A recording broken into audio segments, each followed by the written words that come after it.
la dette africaine. Un mot qui semble technique, mais derrière lequel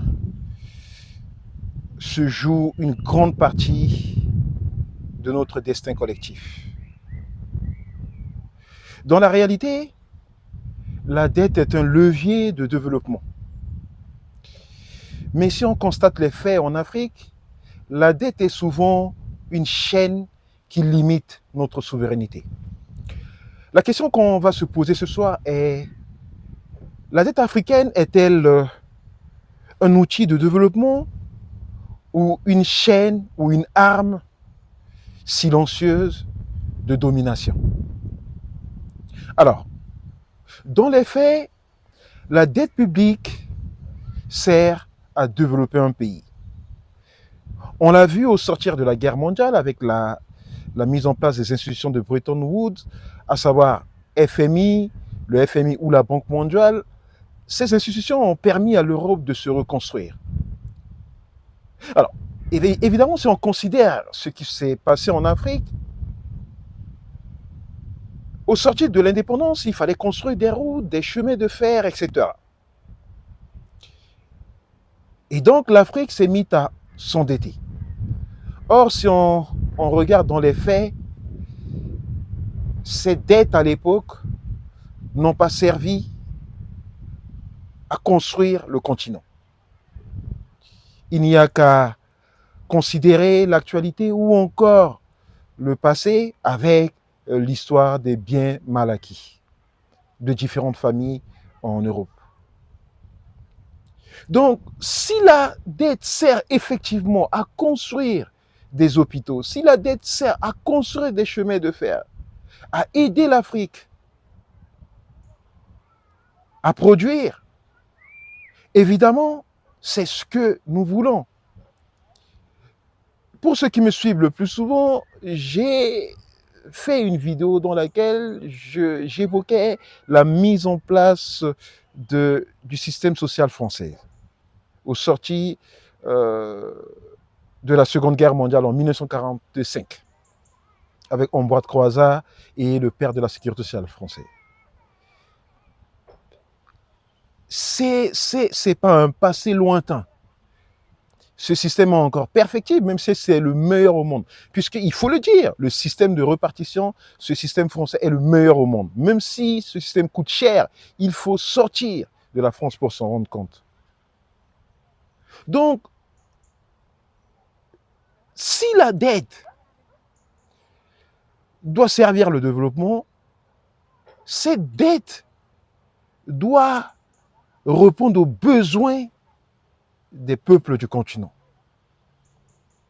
Il y a différents peuples. Or, le plus souvent, ces dettes sont accaparées par une minorité, une caste. Et ceux pour lesquels ces dettes ont le plus souvent été contractées ne voient aucun centime, même dans leur marmite. Il n'y a qu'à considérer les faits. Par exemple, si on considère, par exemple, au niveau de la BCEAO, un chercheur africain l'a démontré que si on considère l'utilisation de la dette dans cette partie de l'Afrique, avec chiffres à l'appui, il a pu démontrer que la majeure partie de la dette africaine se retrouve entre les mains d'une minorité. Et il est peut-être temps d'en finir avec cela. La dette doit servir notre cause. Les dirigeants africains doivent avoir une vision. Ceux qui sont là ou ceux qui aspirent à gouverner l'Afrique doivent avoir des visions. Mais si on prend un pays, par exemple, comme la République centrafricaine, La structure de gouvernance actuelle, héritée de l'époque coloniale, ne sied pas à notre pays. Il faut revoir les fondamentaux. Il faut une réforme structurelle. Mais qui pour le faire? Quand on est pris à la gorge à travers les dettes, qu'est-ce qui se passe le plus souvent?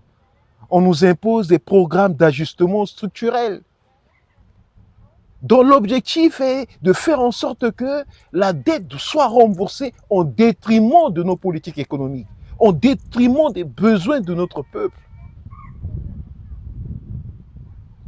Il y a des choses simples.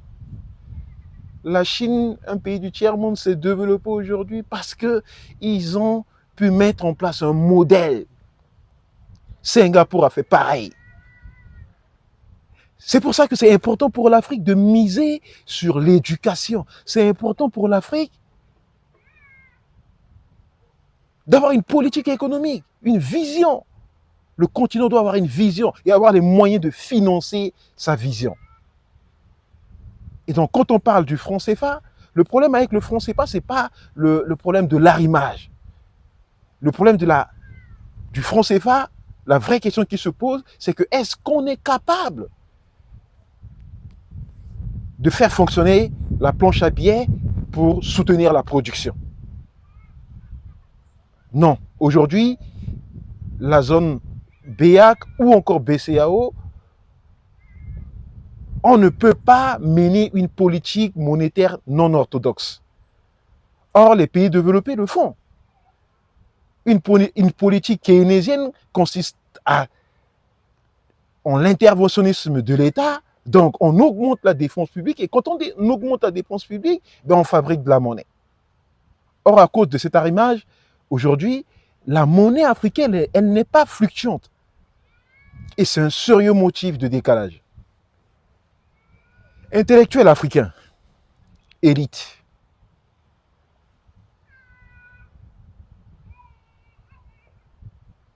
décideurs, nous avions une responsabilité historique. Il ne suffit pas de clamer haut et fort que l'Afrique, c'est l'endroit où il faut être, que l'Afrique sera le nouveau grenier du monde. Si rien n'est fait, si rien n'est mis en place pour que nous puissions nous rattraper, nous resterons le dindon de la farce.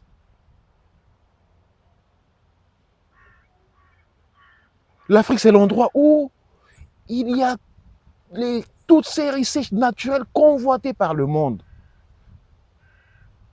Nous devons exiger qu'une partie de nos richesses soit transformée sur place pour qu'on puisse créer des emplois, etc. Mais ça, c'est un autre débat. La dette africaine ne peut être un outil de développement que si cette dette sert la cause africaine, si cette dette sert l'Afrique en ce qui concerne la production, répondre à nos besoins.